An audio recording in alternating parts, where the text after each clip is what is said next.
Bonjour à tous et bienvenue dans cette vidéo qui est un peu spéciale, je dois vous l'avouer. Aujourd'hui, je ne vous parle pas d'un élément théorique ou de technique de jeu. Aujourd'hui, on va aller un cran plus loin et on va parler de toucher. On va parler de ressenti. En fait, vous l'avez remarqué, ce qui est pratique avec le piano, c'est que peu importe votre niveau, quand vous appuyez sur une touche, ça sonne toujours bien.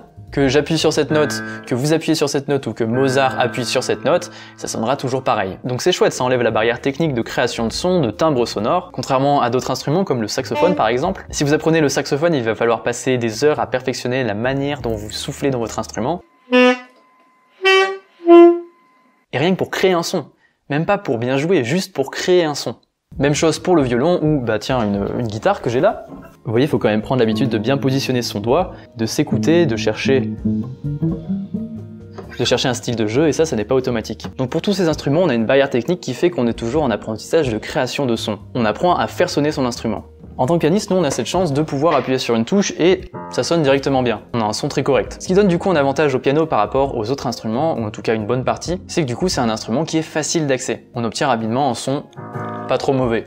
Mais du coup, cet avantage, il ne va pas sans désavantage, sinon ce serait trop simple. Le fait que le piano sonne tout de suite directement, ça pose un problème structurel avec cet instrument qui fait que, en fait, on ne cherche pas son son. Et ça peut avoir l'air un peu perché, mais je vais vous expliquer, vous allez très vite comprendre. Souvent, j'ai des élèves qui sont déjà assez bons, mais qui viennent me voir en me disant « Hugo, j'arrive à jouer des choses assez avancées, mais j'ai toujours l'impression qu'il me manque un petit quelque chose au niveau du toucher, ou en tout cas quelque chose qui m'empêche d'exprimer véritablement mes émotions au piano. » Donc ces élèves arrivent à jouer les notes dans l'ordre, dans le bon rythme, mais il leur manque un petit quelque chose, et ce quelque chose, c'est le comment.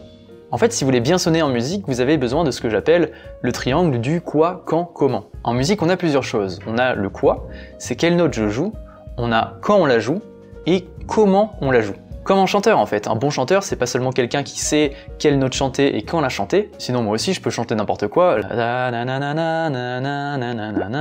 mais ça ne fait pas de moi un bon chanteur, parce qu'un bon chanteur il va passer la majorité de son temps sur le comment. Il va passer un temps fou à façonner son instrument et littéralement façonner ses cordes vocales en fait. Un peu à la manière d'un menuisier qui travaillerait son bois, qui chercherait une texture vous voyez. Donc quelle note on joue et quand on la joue, en piano on y fait attention. Mais le comment on la joue, eh bien vu que le premier jour on appuie sur une note et ça sonne déjà très bien, on n'a pas besoin de passer du temps à chercher une texture sonore, à chercher à faire sonner son instrument. Contrairement aux saxophonistes, guitaristes, trompettistes, violonistes, etc.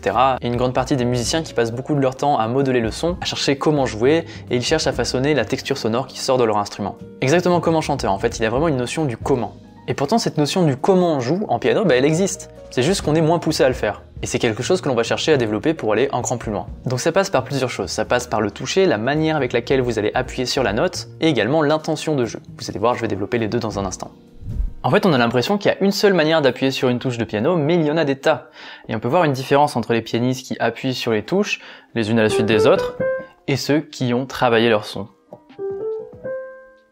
On va faire un petit exercice. Si vous jouez une seule note, vous pouvez en fait la jouer de manière très différente. Vous pouvez la jouer tout en douceur. Vous voyez, c'est très souple. Si je joue en accompagnement de la même manière,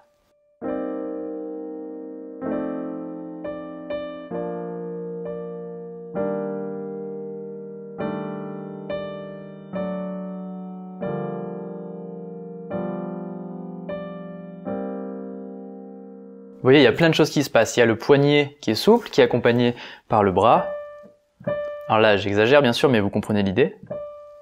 Un pianiste que j'aime bien qui joue de cette manière, c'est Robert Glasper, qui a un son très souple, très intime et assez nostalgique. Donc ça, c'est une des manières de jouer, mais il y en a plein d'autres. Une autre manière, par exemple, ce serait de jouer très sèchement. Vous voyez? Vous voyez d'un seul coup la différence? Et là, on envoie vraiment les doigts, en fait, comme on le ferait pour un instrument percussif. Ça, c'est vraiment très courant en jazz.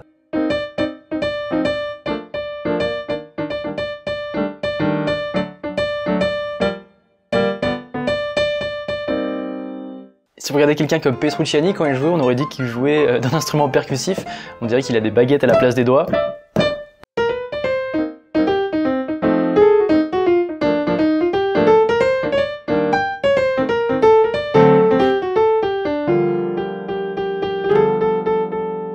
Et ce n'est pas seulement, vous savez, ces termes italiens, jouer, legato ou staccato, c'est pas seulement de la technique de jeu, c'est vraiment de l'ordre du ressenti. Et c'est un peu la partie artistique et c'est peut-être la partie la plus difficile à apprendre et à enseigner parce que c'est propre à chacun en fait. Ici, plutôt que de raisonner en termes techniques, je vous encourage presque à raisonner en termes d'image, de métaphore. Vous voyez, si je joue une walking bass, donc en fait, j'imite une contrebasse, eh bien je pense qu'il faut vraiment avoir en tête la contrebasse et donner des adjectifs. Ok, une walking bass, c'est littéralement une basse qui marche, qui fait des pas. C'est un son que je qualifierais assez étouffé, assez feutré. Il y a un mouvement de balancier, c'est rond. Moi, ça m'évoque un petit peu un chat qui marche sur la pointe des pieds, vous savez. Voilà, ça évoque des images en fait. Et plutôt du coup que de se concentrer uniquement sur quelle note je joue et quand je la joue, je vais me concentrer aussi sur comment je la joue. Et là, je vais avoir du coup toutes ces images en tête qu'on vient d'évoquer et je vais essayer de les retranscrire dans ma manière de jouer.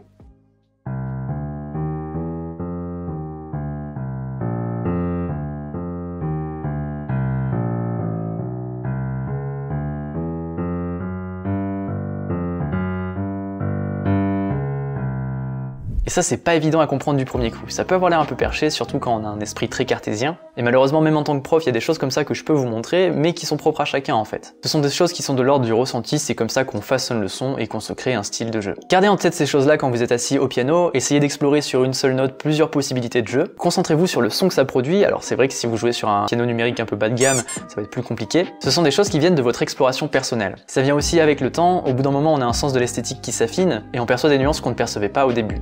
Vous savez, c'est comme ces personnes qui arrivent à déceler dans les vins des arômes ou des personnalités. Ah oui, ce vin, il est nerveux. Ah bon? Ok.